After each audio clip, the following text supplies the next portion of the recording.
السلام علیکم۔ حدیث قدسی میں اللہ سبحانہ و تعالیٰ ارشاد فرما رہا ہے کہ دنیا میں زیادہ آرزویں نہ بناؤ کیونکہ اس سے تیرا دل سخت ہو جائے گا، اور جب دل سخت ہو جائے گا تو میری محبت سے دور ہو جائے گا۔ اگر ہم دیکھیں ناظرین، آرزوؤں کی بات کریں، خواہشات کی، حسرتوں کی بات کریں تو کبھی پوری نہیں ہوتی ہیں۔ یہ کہیں نہ کہیں بڑھتی جاتی ہیں اور ختم نہیں ہوتی، کیونکہ حدیث میں ملتا ہے ناظرین کہ اگر آدم کے بیٹے تجھے 2 وادیاں سونے اور چاندی کی بھی مل جائیں تب بھی تو تیسرے کی تمنا کرے گا۔ یعنی ہم سمجھ سکتے ہیں کہ ہم کتنی بھی خواہشات بڑھا لیں، ہر خواہش تو پوری ہوگی نہیں، بس یہ ہے کہ دل ضرور سخت ہوتا چلا جائے گا اور ان خواہشات کو پورا کرنے کے لیے ہر وہ کام انجام دیں گے جس کی ممانعت کی گئی ہے، جس سے منع کیا گیا ہے، پرہیز کرنے کو کہا گیا ہے۔ اور اسی لیے بہت زیادہ دنیا میں اللہ سبحانہ و تعالیٰ نے ہمیں بھیجا، لیکن پھر بھی اس سے محبت کرنے کے لیے ہم لوگوں کو منع کیا گیا ہے کہ دنیا سے محبت نہ کرو۔ حب دنیا میں آئیے اپنے اس کانورسیشن کو، اس گفتگو کو آگے بڑھاتے ہیں اور جانتے ہیں کہ کیسے رہتے ہیں اس دنیا میں بغیر اس سے محبت کیے اور بغیر اس سے اٹیچمنٹ حاصل کیے۔ ایک بار پھر اس میں ہمارا ساتھ دے رہی ہیں ذاکرہ اعظمی زہرا رضوی۔ السلام علیکم آپا۔ وعلیکم السلام ورحمۃ اللہ وبرکاتہ۔ آپا، کہا جاتا ہے کہ دنیا حسرتوں کا گھر ہے، تو کیا ایسا ممکن ہے کہ انسان اس دنیا سے چلے جائے اور اس کی کوئی حسرتیں باقی نہ ہوں؟ یعنی ہماری تو بہت ساری حسرتیں ہوتی ہیں اور ہر سال یا ہر مہینے کچھ نہ کچھ نئی ایک حسرت جڑ جاتی ہے، تو کیسے ہوگا ایسے؟ اعوذ باللہ من الشیطان اللعین الرجیم، بسم اللہ الرحمن الرحیم۔ بے شک انسان کے ساتھ جیسے اس کی آرزوؤں کا جنم ہوتا ہے اور جیسے جیسے اس کی زندگی بڑھتی ہے اس کی حسرتیں بھی بڑھتی جاتی ہیں، اور یہ بالکل ناممکن سی بات ہے کہ انسان کا وجود حسرتوں سے خالی ہو، اور بلکہ ہم ہر روز دیکھتے ہیں کہ ایک نئی حسرت انسان کے دل میں پیدا ہوتی ہے، اور ہم جب اس حسرت کے اعتبار سے بعض دفعہ بہت زیادہ ہمارا لگاؤ ہو جاتا ہے کہ ہماری یہ آرزو، یہ حسرت، یہ تمنا پوری ہو جائے، اور ہم کہتے ہیں بس یہ ایک تمنا پوری ہو جائے، اب اس کے بعد ہمیں کچھ نہیں چاہیے۔ لیکن پھر ہم یہ محسوس کرتے ہیں کہ اس حسرت کے پوری ہونے کے بعد پھر سے کچھ اور تمنائیں اٹھ کر سامنے آتی ہیں، اور اب ہماری تمنا پھر سے یہ ہوتی کہ یہ پوری ہو جائے۔ تو لہٰذا یہ تو بالکل ناممکن سی بات ہے کہ انسان اس دنیا سے جب جائے تو تمام اس کی حسرتیں مکمل ہو چکی ہوں، کچھ نہ کچھ کہیں نہ کہیں باقی رہتی ہی ہیں، اور بالخصوص 3 حسرتیں ایسی ہیں جو ہر انسان میں باقی رہتی ہیں جب وہ اس دنیا سے اس دنیا میں منتقل ہوتا ہے اور سفر آخرت اختیار کرتا ہے۔ تو اگر ہم جاننے کی کوشش کریں تو علماء عرفان اس حوالے سے فرماتے ہیں کہ وہ کون سا شخص ہے جو دنیا سے رخصت ہوتے وقت 3 ارمان اپنے ساتھ نہ لے جائے، یعنی یہ 3 ارمان تو ساتھ لے کر ہی انسان اس دنیا سے رخصت ہوتا ہے۔ اولاً پہلی چیز کہ ایک حسرت تو یہ باقی رہتی ہے کہ جو کچھ جمع کیا تھا اس کو اچھی طرح سے استعمال کرنے کا موقع نہیں ملا۔ ہم یہ چیزیں محسوس کریں کہ بعض دفعہ بہت سی چیزوں کا ہم ذخیرہ کرتے ہیں، بھلے ہم اچھے کے لیے سوچیں کہ بھائی ہم نے پیسہ دولت اس لیے جمع کی کہ ہم کسی کی مدد کریں گے، کسی کی ہیلپ کریں گے، کسی غریب کے کام آئیں گے، یا کوئی بے گھر ہے اس کے لیے گھر بنوا دیں گے، بہت بڑا کام، یا کسی بچی کی شادی کروا دیں گے۔ بہت سے اچھے کام کے لیے بھی انسان ارادہ کر رہا ہے، یا اپنی زندگی کو اور زیادہ آرام و آسائش دینے کے لیے بھی اگر ارادہ کر رہا ہے، لیکن پھر بھی ہم یہ دیکھتے ہیں کہ کہیں نہ کہیں ایسا مرحلہ آتا ہے جب وہ اس دنیا سے جب کوچ کرتا ہے تمام آرزویں یہیں پر رکھی رہ جاتی ہیں، جو چیزیں اس نے ذخیرہ کی تھیں اسے پوری طرح وہ استعمال نہیں کر پاتا ہے اور اپنے پیچھے چھوڑ کر چلا جاتا ہے، اور اختیار کچھ نہیں۔ اب لاکھ وہ ہاتھ پیر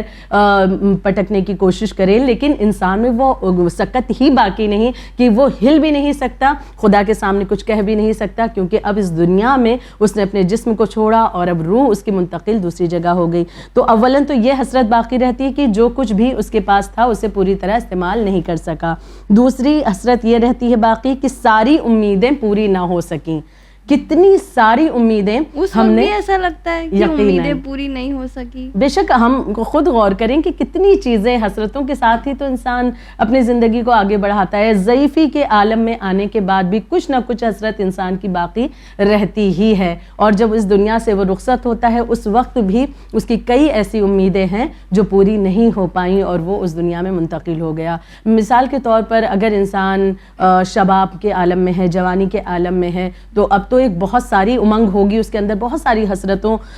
کا اس کے اندر ایک جذبہ ہوگا، لیکن اس وقت اگر کسی کو خدا نہ کرے موت آ جائے تو یقیناً بہت سی امیدیں باقی رہ گئیں. لیکن جب انسان ضعیفی میں پہنچتا ہے اور اس وقت جب ہاتھ پیر اس کے جواب دے رہے ہوتے ہیں, اس کا ساتھ نہیں دیتے, کہیں گھٹنوں کا درد ہے, کہیں کوئی مرض ہے, اس وقت انسان حسرت کرتا ہے کہ کاش کہ جب طاقت و قوت تھی اور زیادہ اپنے اعمال کو ہم نے بہتر بنایا ہوتا, کاش اور عبادتوں میں اپنے آپ کو بہتر بنایا ہوتا, کاش یہ اولادیں جو آج ہم جن کی طرف حسرتوں سے دیکھتے ہیں کہ وہ ہمارے کام آئیں اور وہ ہمیں اس طرح سے جھڑک کر چلی جاتی ہیں, کاش ان اولادوں کے لیے ہم اتنا پریشان نہ ہوتے اور اپنے اعمال کے لیے زیادہ پریشان ہوتے. تو کہیں نہ کہیں یہ بھی ایک امید ہوتی ہے کہ جو باقی رہ جاتی ہے اور پھر باقی امید کے ساتھ انسان اس دنیا سے چلا جاتا ہے. تو دوسری چیز یہ ہے کہ ساری امیدیں پوری نہ ہو سکیں, یہ بھی حسرت لے کر جاتا ہے. تیسری حسرت جو باقی رہتی ہے کہ آخرت کی تیاری جیسی ہونی چاہیے ویسی ہم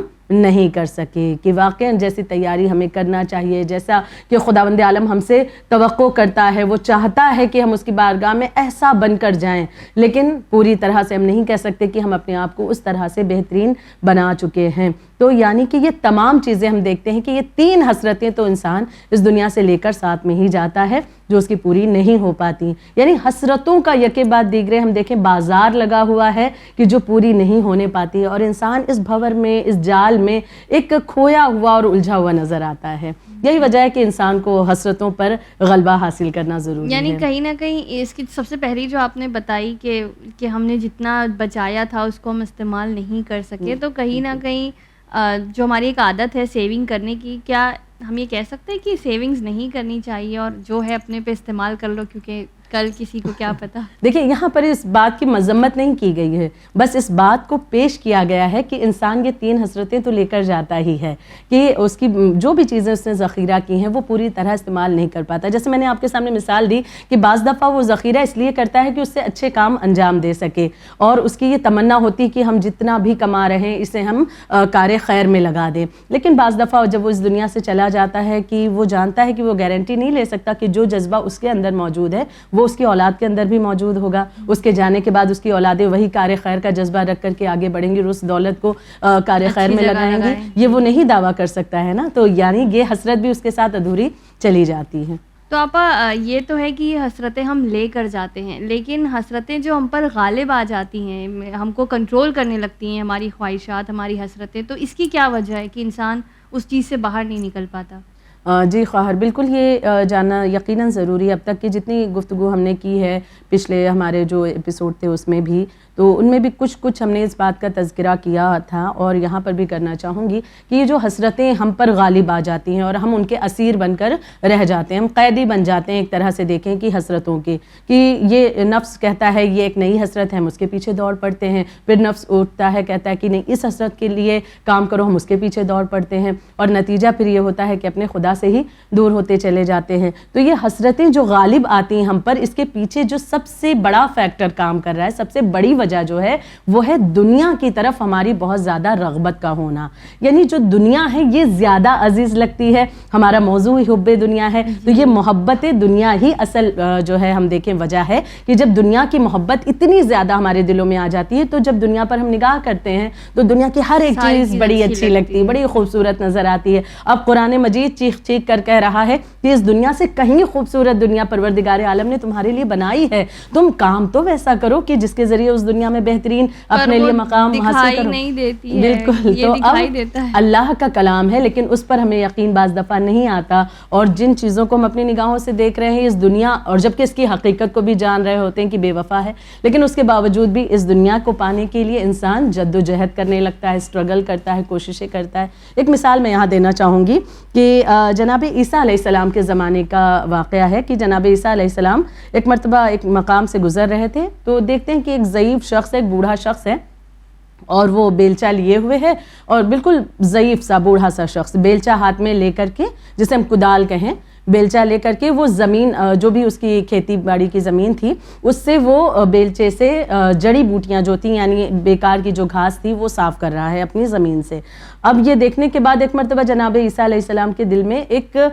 تمنا جاگی, یہ چاہتے ہیں کہ جانے کہ آخر انسان کے اندر یہ جو حسرتوں کا غلبہ ہوتا ہے یہ کس طرح سے, اگر محبت دنیا کی آ جائے تو انسان کا طرز عمل کیسا ہوگا, اگر محبت دنیا کی نہ رہے تو طرز عمل کیسا ہوگا؟ تو وہ شخص جو کھیتوں میں اپنے کام کر رہا ہے، جڑی بوٹیاں صاف کر رہا ہے، سوکھی گھاس صاف کر رہا ہے، ایک مرتبہ اسے دیکھ کر کے جناب عیسیٰ نے خدا کی بارگاہ میں دعا کی، پروردگار عالم اس انسان کے دل سے دنیا کی محبت کو نکال دے تاکہ میں دیکھوں کہ اس کا طرز عمل دنیا کی محبت نکلنے کے بعد کیا ہوتا ہے۔ تو اب پروردگار عالم کی بارگاہ میں دعا قبول ہوئی، اس انسان کے دل میں، اس ضعیف انسان کے دل میں ایک مرتبہ خیال آیا، اس نے بیلچے کو روک دیا اور ایک مقام پر جا کر ہاتھ کو روک کر بیٹھ گیا۔ پھر کچھ دیر کے بعد میں جناب عیسیٰ علیہ السلام نے دعا کی، پروردگار عالم میں چاہتا ہوں اس کے دل میں دنیا کی محبت پھر سے ڈال دے۔ اب پھر سے دعا قبول ہوتی ہے، وہ شخص اٹھتا ہے اور بیلچہ اٹھاتا ہے اور پھر سے کھیتوں میں کام کرنے لگتا ہے۔ جناب عیسیٰ علیہ السلام اس کے قریب آئے اور آنے کے بعد اس شخص سے پوچھتے ہیں کہ یہ بات مجھے سمجھ نہیں آئی، اللہ کے نبی خود انہوں نے دعا کی تھی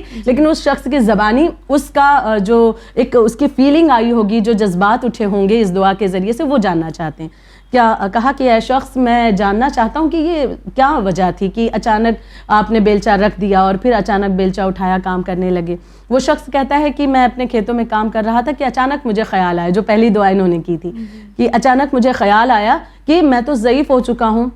بوڑھا ہو چکا ہوں، میں ان کھیتوں کو، ان کی حفاظت اور ان کی دیکھ بھال اس قدر کیوں کر رہا ہوں؟ ان سے مجھے کیا فائدہ حاصل ہونے والا؟ کیا انہیں میں اپنے ساتھ لے جاؤں گا؟ کیا یہ میرے لیے آخرت میں فائدہ پہنچائیں گی؟ نہیں، بلکہ یہ چیزیں تو مجھے فائدہ نہیں پہنچائیں گی، یہ تو میں اپنے بچوں کے لیے یا دوسروں کے لیے کر رہا ہوں، تو لہٰذا میں وہاں پر ہاتھ کو روک دیتا ہوں، بیٹھ جاتا ہوں۔ لیکن پھر تھوڑی دیر کے بعد میرے دل میں خیال آیا کہ کیوں نہیں، ابھی زندگی تو میری باقی، جو دوسری دعا انہوں نے کی تھی کہ محبت دنیا کی پھر سے آ جائے۔ تو یہ کہتا ہے شخص کہ اچانک پھر سے خیال میرے ذہن میں آیا کہ ابھی تو میں زندہ ہوں نا، تو زندگی کے اپنی بہتر بنانے کے لیے مجھے تو دنیا کی ضرورت ہے اور دنیا کے آرام و آسائش کی ضرورت ہے، اور اس کے لیے تو مجھے محنت کرنی ہوگی۔ تو لہٰذا میں نے ایک مرتبہ پھر سے ان حسرتوں کو پورا کرنے کی غرض سے ایک مرتبہ بیلچہ اٹھایا اور کھیتوں میں کام کرنا شروع کیا۔ تو اب جناب عیسیٰ علیہ السلام سمجھ گئے، بالکل یہی ہم دیکھیں، اگر محسوس کریں، ہماری صورتحال ہوتی ہے کہ جب ہم دنیا کی طرف راغب ہوتے ہیں تو پھر ہم جوش کے ساتھ اس دنیا کی چیزوں کو حاصل کرنے میں لگ جاتے ہیں اور بعض دفعہ آخرت سے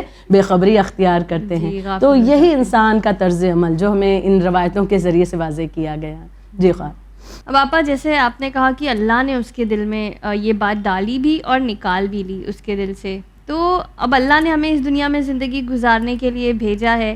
تو اور ساتھ میں مذمت بھی کی ہے کہ اس دنیا سے محبت مت کرو اور اس کی طرف راغب مت ہو، تو کیا درمیانہ رستہ ہے دونوں کے بیچ میں کہ جو ہم رہیں بھی اور یہاں پر محبت بھی نہ کریں اس دنیا سے؟ تو ہم کیسے زندگی ایسے گزاریں؟ کیونکہ جیسے آپ نے کہا، وہ آدمی اگر ہم محبت صحیح میں دنیا کی نکال دیں دل سے تو سب کام دھندہ چھوڑ کے بیٹھ جائیں گے، پھر کیسے چلے گا؟ بالکل درست جواب سوال ہے آپ کا، اور یقیناً یہ سوال ہم سب کے ذہنوں میں آتا ہے کہ اگر واقعاً مذمت اتنی ہے تو پھر انسان بس بیٹھ جائے ہاتھ پر ہاتھ رکھ کر کے، وہ ذریعہ معاش کے لیے کوشش نہ کرے، کچھ نہ کرے۔ تو اب اس کا جواب اگر ہم دیکھیں تو ہمیں حدیثوں کے ذریعے بھی مل رہا ہے۔ ایک حدیث کا یہاں سہارا لینا چاہوں گی کہ رسالت مآب حضرت محمد مصطفیٰ صلی اللہ علیہ وآلہ وسلم ارشاد فرماتے ہیں کہ دنیا میں ایسے رہو، جو آپ نے سوال کیا ہے نا، درمیانی راستہ، کہ اللہ نے بھیجا اس دنیا میں زندگی گزارنے کے لیے اور ہمیں پہنچنا کہاں ہے؟ آخرت تک کے پہنچنا ہے، اور اس دنیا میں ایسا راستہ اختیار کریں کہ وہ حب دنیا والا مسئلہ ہمارے ساتھ نہ ہو جائے کہ ہم بھی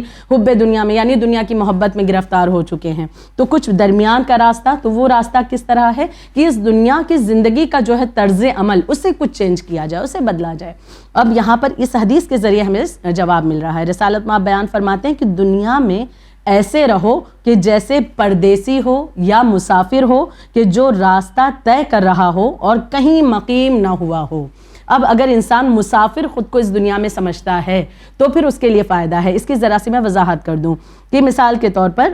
کہ اگر کوئی انسان جب سفر میں ہوتا ہے، جب وہ سفر کے لیے نکلتا ہے تو بہت زیادہ سامان اپنے ساتھ لے جاتا ہے؟ نہیں، بلکہ جتنی ضرورت ہے اتنی لے جائے گا۔ عقل مند مسافر تو یہی ہوگا کہ وہ اتنا سامان نہیں لے جائے گا کہ اسے سامان کو اٹھانا بھی مشکل ہو جائے، اور جہاں بھی جو بھی اس کی منزل جہاں اسے پہنچنا ہے وہاں تک پہنچنے کے لیے بھی بڑے مشکلات سامنے آ جائیں کہ اتنا لے کر کے سامان وہ جا رہا ہے کہ اسے سنبھال بھی پائے گا کہ نہیں پائے گا۔ کچھ سامان چھوٹ بھی سکتا ہے، ٹوٹ بھی سکتا ہے، بکھر بھی سکتا ہے، اس سے جدا بھی ہو سکتا ہے۔ تو تو بہتر ہے کہ مسافر عقلمند وہ ہے کہ اتنا ہی لے کہ جتنا وہ سنبھال سکے اور جتنی کہ اسے ضرورت ہوتی ہے. تو یہ ایک مسافر کے لیے شرط ہے. تو ہمیں اس دنیا میں مسافر کی طرح زندگی گزارنی ہے. اس کے معنی یہ ہیں کہ رسول اللہ چاہتے ہیں کہ ہم اس دنیا میں زندگی ایسے گزاریں مسافر کے مانند کہ جتنی ضرورت ہے اس دنیا کی زندگی کے لیے چیزوں کی اتنی ہی چیزیں اس دنیا سے لیں, اس سے زیادہ نہ لیں. مثال کے طور پر خواتین کی خاص کر مثال دینا چاہوں گی. ہم بازار میں جاتے ہیں, گھر سے سوچ کر نکلتے ہیں کہ ہمیں ضرورت ہے فلاں چیز کی, فلاں سامان ہمیں لینا ہے. ہم کسی بھی کپڑے وغیرہ کے لیے مثال کے طور پر کہ بھائی ایک لباس لینا ہے, ہم اس کو لینے کے لیے جا رہے ہیں. اب بازار پہنچتے ہیں, وہ لباس تو ہم نے خریدا, لیکن بعض دفعہ لیڈیز کی یہ عادت ہوتی ہے کہ وہ لباس کے علاوہ بھی جو چیزوں کی ضرورت نہیں آلریڈی ان کے پاس ہے, ان تمام چیزوں کو بھی ایک مرتبہ دیکھنا شروع کرتی ہیں, اور جب پلٹتی ہیں تو نتیجہ یہ ہوتا ہے کہ بہت سی ایسی چیزیں لے آتی ہیں کہ جس کی ابھی انہیں ضرورت نہیں تھی. بہت ساری چیزیں اٹھا لاتی ہیں. اب سوال اگر شوہر کرتے ہیں تو ہم ان پر برس پڑتے ہیں کہ آپ کو کیا معلوم یہ چیزیں ہمیں آگے چل کر کام آئیں گی, اور بعد میں پتہ یہ چلتا ہے وہ چیزیں رکھے رکھے خراب بھی ہو جاتی ہیں اور ہم استعمال بھی نہیں کر پاتے. تو بہتر تو یہ تھا کہ جتنی ضرورت تھی اتنا ہم اس چیز کو وہاں سے حاصل کرتے. تو مسافر کی مانند ہماری زندگی اس دنیا میں اگر ہم گزاریں تو بس جتنی چیزوں کی ضرورت اس زندگی کو گزارنے کے لیے ہے اتنی چیزیں حاصل کی جائیں, چاہے رزق کے حوالے سے ہو,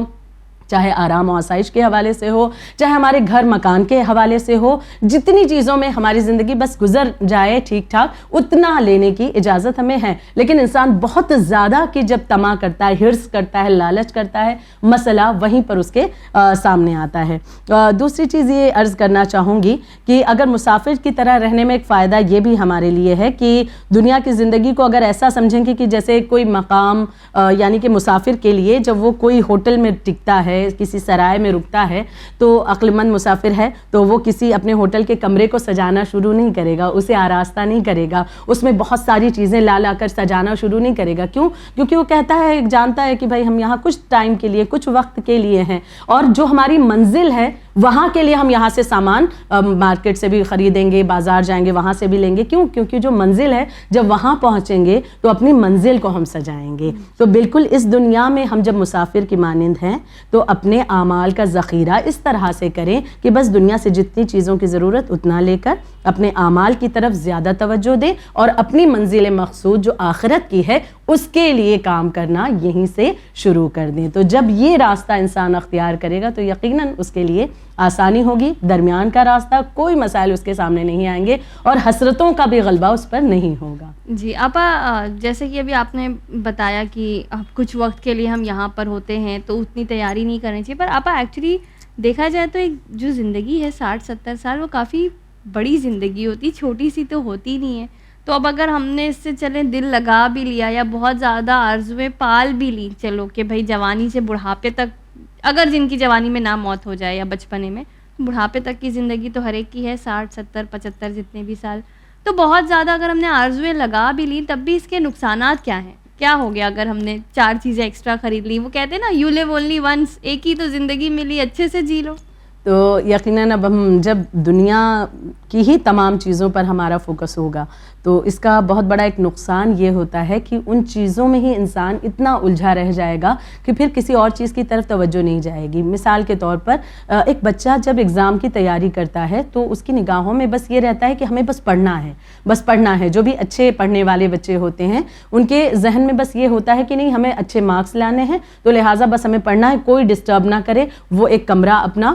پکڑتے ہیں, وہیں بیٹھتے ہیں, کتابیں ہیں, ان کی ایک دنیا ہے, بس کتاب اور وہ اور پڑھائی. ذرا ظہور کھاتے ہیں, بہت زیادہ کھانے پر بھی توجہ نہیں دیتے, بس اتنا کہ جس کے ذریعے ان کا شکم بھر جائے. بہت زیادہ نہیں کھاتے, یہ مثال ہم ذہن میں رکھیں, بہت زیادہ بھی نہیں کھاتے کہ نیند آنے لگے اور وہ پڑھ نہ سکیں. یعنی فوکس پورا پڑھائی پر ہے. کیوں؟ کیونکہ انہیں کچھ اچیو کرنا ہے, انہیں کچھ حاصل کرنا ہے, ایک بہترین نتیجہ پانا ہے. تو اب اس کے ذریعے جب کوشش کر کے آگے بڑھتے ہیں تو پتہ یہ چلتا ہے کہ آگے ایگزام میں اچھے مارکس سے پاس ہوتے ہیں, بہترین مقام پر پہنچتے ہیں. اس دنیا کی بھی زندگی کو ہم اسی طرح سے سمجھیں. اگر اگر ہم نے حد سے زیادہ یہاں پر چیزوں کو پانے کی ہوڑ لگا لی تو وہی چیزیں بس ہمارے لیے ہماری زندگی کا مقصد بن جائیں گی. مثال کے طور پر ایک گھر ہمیں مل گیا, لیکن ہماری اب توقع اور بڑھ رہی ہے کہ نہیں ہمارے تو 2 بچے ہیں تو لہٰذا اب 2 گھر تو ہو ہی جائے تاکہ آگے چل کے جھگڑا نہ ہو. ٹھیک ہے, اللہ نے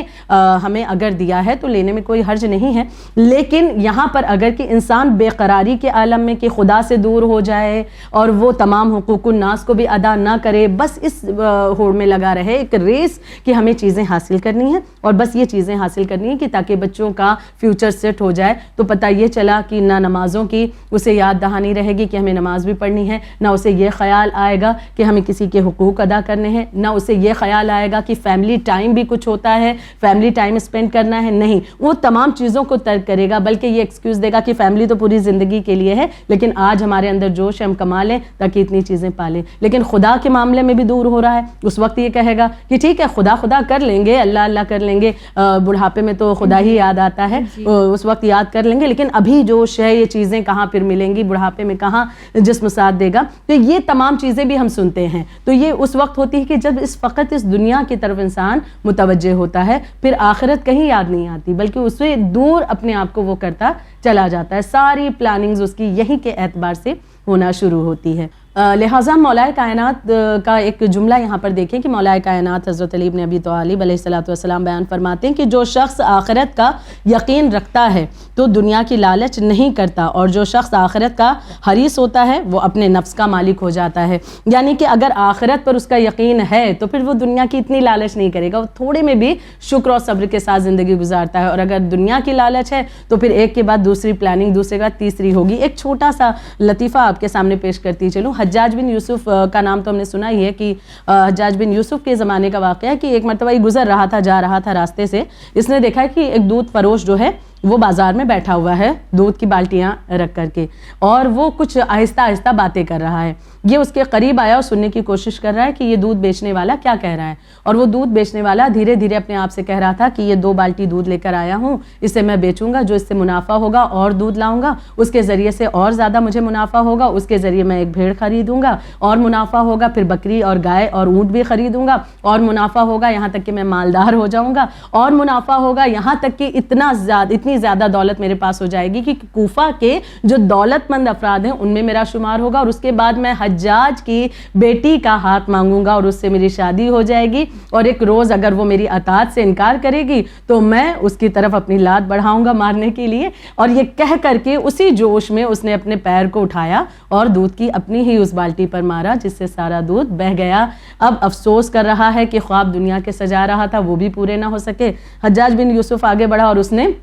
اس شخص کو پکڑا اور حکم دیا اپنے سپاہیوں کو کہ اسے 100 کوڑے مارے جائیں. اب یہ چیختا ہوا روتا ہوا کہنے لگا کہ میں نے کیا کیا ہے, میری سزا کیوں مجھے مل رہی ہے, میں نے ایسی کیا خطا کی ہے. حجاج بن یوسف کہتا ہے کہ یہ سزا تجھے میری بیٹی کو لات مارنے کی دی جا رہی ہے. یعنی جیسے وہ دنیا کی توقع کر رہا ہے ویسے یہاں پر یہ بھی انسان. تو یہ ایک لطیفہ ہی صحیح, لیکن ہم دیکھیں کہ جب انسان ایک آرزو کرتا ہے دنیا کی, اسے پورا کرنے کے لیے دوسری طرف بڑھتا ہے, پھر اور دنیا میں جب ملوث ہوتا ہے بس دنیا ہی گھیر لیتی ہے اسے, پھر آخرت کی طرف نہیں, اور کوڑے الگ یقیناً. تو یہی آخرت کا مسئلہ ہوگا کہ دنیا سے آخرت کا سفر اگر ہم نے اپنی آنکھوں کو نہیں کھولا اور اس محبت دنیا میں اپنے آپ کو مبتلا رکھا تو آخرت میں ایسا نہ ہو کہ خدا نہ کرے کہ وہاں کی بھی خسارے ہمارے پاس ہوں, ہم کہیں نہ دنیا ملی نہ آخرت ملی. اور زیادہ کر کے یہی دیکھا جاتا ہے کہ جو لوگ بہت زیادہ دنیا کے پیچھے بھاگ رہے ہوتے ہیں نہ ان کو دنیا مل پاتی ہے, اور اس دنیا سے وہی بے قراری کے ساتھ اس دنیا سے رخصت بھی ہو جاتے ہیں, حسرتیں لے کر رخصت ہوتے ہیں, اور آخرت کا بھی خسارہ ان کے ہاتھ لگتا ہے. یہی چیزیں یقیناً. بہت بہت شکریہ آپا, جزاک اللہ. امید ہے کہ ایسی حدیثیں, ایسے واقعات سن کے جو ہمارے ناظرین, اگر ہم میں یا ہمارے ناظرین میں کسی میں ایسا ہے کہ بہت دنیا کی محبت میں مبتلا ہیں, تو اب اٹس ٹائم کہ تھوڑا سا ڈیٹیچمنٹ اپنے آپ میں لایا جائے. ناظرین, ایسے ہی وہ شعر نہیں مشہور ہے کہ ہزاروں خواہشیں ایسی کہ ہر خواہش پر دم نکلے, بہت نکلے میرے ارماں پھر بھی کم نکلے. کیونکہ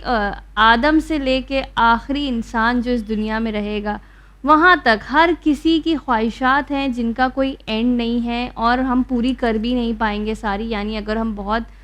پیسے والوں کی بھی بات کریں تو ان کے بھی ایسی خواہشات ہوتی ہیں جو پوری نہیں ہو پاتی. ہمیں لگتا ہے ہمارے پاس اتنے پیسے ہوتے تو ہمارا کام بن جاتا, نہیں, تب آپ کو کوئی نیا کام یاد آ جاتا اتنے پیسے ہوتے سو اسی لیے ہم کوشش یہ کریں گے کہ حب دنیا سے دور رہیں اور تھوڑی سی اپنے اندر قناعت لائیں کہ جو ہے جتنا ہے بہت ہے، کیونکہ بہت سے ایسے ہیں جن کے پاس یہ بھی نہیں ہے. 1 BHK ہے الحمدللہ، یہ ہے کیونکہ لوگ تو جھوپڑیوں میں بھی رہ رہے ہیں. تو تھوڑی سی اپنے اندر قناعت لانے کی کوشش کریں گے انشاءاللہ. اور اس ویک صرف شکر گزاری کے ساتھ گزاریں گے. ہمارا اگلا ایپیسوڈ آنے تک آپ یہ کوشش کریں کہ